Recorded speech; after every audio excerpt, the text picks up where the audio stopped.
Hai, selamat datang di YouTube channel podcast CSR dan kali ini aku akan melanjutkan cerita dari Kiki. Rahasia warga. Minyak sayur 1 liter, cabai rawit, kentang. Kira-kira itulah yang ada di daftar belanjaanku pagi ini. Aku harus berjalan melewati 1 gang untuk bisa belanja ke toko Bude, nama panggilan warga setempat. Daftar belanjaan di tangan kiriku terus-menerus aku pelototi sambil mulutku komat-kamit mengingat setiap itemnya, sementara tangan kananku menenteng tabung gas kosong.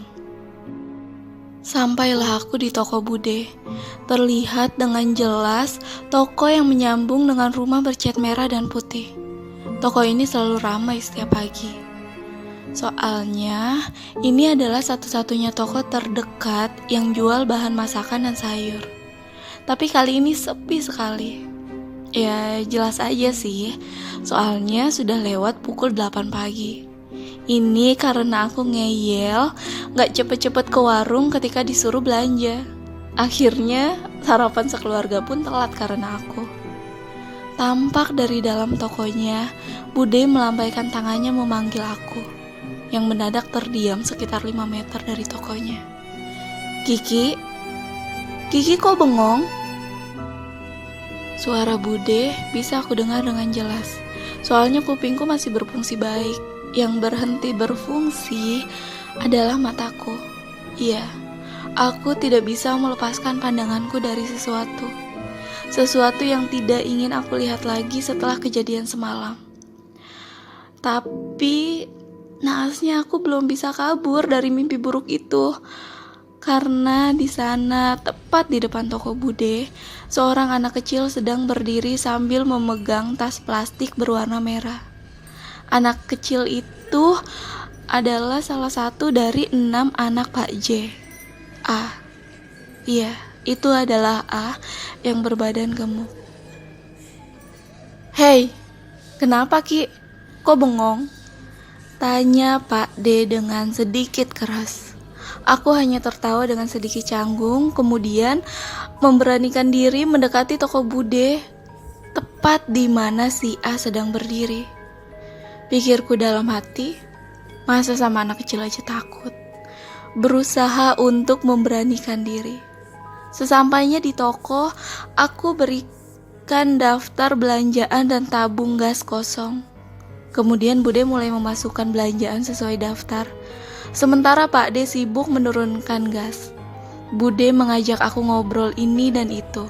Tapi aku tidak bisa mendengar dengan jelas, soalnya pada saat itu ada suara lain yang lebih ditangkap oleh telingaku.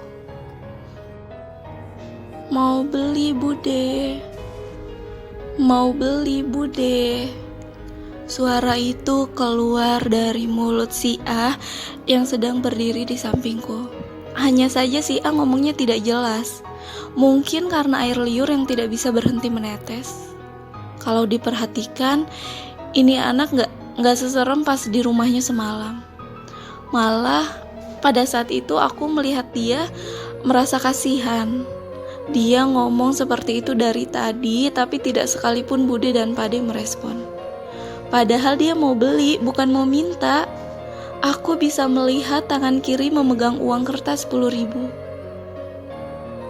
Akhirnya belanjaan aku pun selesai. Tapi bukannya Bude langsung melayani si A, Bude dan Pak D malah ngeluyur pergi begitu saja seolah-olah si A itu tidak ada. Mulai muncul pikiran yang aneh-aneh di kepalaku. Tidak berselang lama, tiba-tiba seorang ibu-ibu datang untuk belanja. Ibu-ibu ini cukup gemuk, sehingga dia harus berjalan miring menghindari si A yang masih saja berbicara, Mau beli Bude. Kejadian ini menepis dugaanku kalau ternyata bukan cuma aku yang bisa melihat si A. Soalnya si ibu-ibu ini berjalan miring biar gak nabrak si A. Ini adalah bukti kalau dia, Bude dan Pak D juga bisa melihat si A. Jujur aku gak ngerti dan aku gak tahu apa alasan mereka untuk memilih menganggap si A tidak ada. Tapi karena aku pun mengingat betapa mengerikannya pengalamanku semalam, jadi aku pun memilih untuk ikut-ikutan dan mengabaikan si A. Dan aku segera pergi pulang. Di balik bungkuknya Pak J. Aku baru saja pulang dari kerjaanku sebagai operator warnet shift malam. Karena warnetnya adalah milik pesantren, jadi jam 10 malam sudah tutup. Setelah cuci muka dan membuat kopi, lalu aku pun memutuskan untuk begadang sambil main game di laptop. Di ruang tamu, Mbah Uti, sebut saja untuk nenek, masih setia menonton drama di TV. Tapi ketika aku lewat, dia langsung memanggil-manggilku. "Nduk, ambilkan parem kocoknya Mbah di atas lemari, nak. Mbah gak kuat bangun." Kasihan melihat Mbah Uti kesakitan. Sambil ngomel-ngomel karena kesal, siapa juga yang taruh obatnya Mbah Uti di atas lemari. Aku langsung mengambilkan obatnya Mbah, sekalian aku olesi ke punggungnya. Mbah Uti ini sudah tua. Meskipun tidak setua Pak J, tapi rambut Mbah Uti ini sudah banyak beruban, pandangannya sedikit kabur, jadi harus pakai kacamata.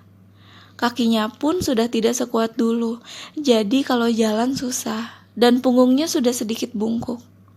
Jangankan mengambil obat dari atas lemari, untuk bangun dari tempat tidur saja sudah sangat susah, apalagi harus menjinjitkan kakinya untuk mengambil sesuatu yang tinggi. "Tunggu dulu, Mbah," jawabku kepada Mbah. Seperti ada ingatan yang menyambar di kepalaku. Entah kenapa, melihat Mbah Uti barusan jadi mengingatkanku dengan sesuatu yang dari kemarin mengganggu pikiranku. Iya, ada yang mengganjal di pikiranku bahkan sejak aku pulang dari rumah Pak J malam itu. Selain tentang anak-anak yang abnormal tentunya, tapi aku tidak bisa menemukan apa sebenarnya sesuatu yang mengganjal itu sampai sekarang ini. Sore hari itu, pertama kalinya aku mengunjungi rumah Pak J. Dan juga pertama kalinya aku ketemu Pak J. Saat itu Pak J sedang mengambil air wudhu di samping sumurnya. Tapi bukan itu yang aku herankan. Yang menjadi pertanyaan besarku adalah, sore itu Pak J yang aku temui orangnya bungkuk, bahkan berjalan saja susah, dan harus berpegangan ke dinding-dinding rumahnya. Tapi Pak J yang aku temui di malam harinya, dia terlihat jauh lebih sehat. Jangankan susah berjalan karena bungkuk, bahkan badannya tegap, dengan mudahnya mencincitkan kaki untuk mengambil jamu pesanan ibuku di atas lemari yang lemarinya tuh lebih tinggi dari lemari di rumah ini. Mengingat hal itu, bulu kuduku langsung berdiri. Lalu dengan tergesa-gesa, aku pamit sama Mbah untuk pergi ke kamar. Sampai-sampai aku lupa sama kopi dan niat begadangku, dan memilih untuk segera tidur lebih awal.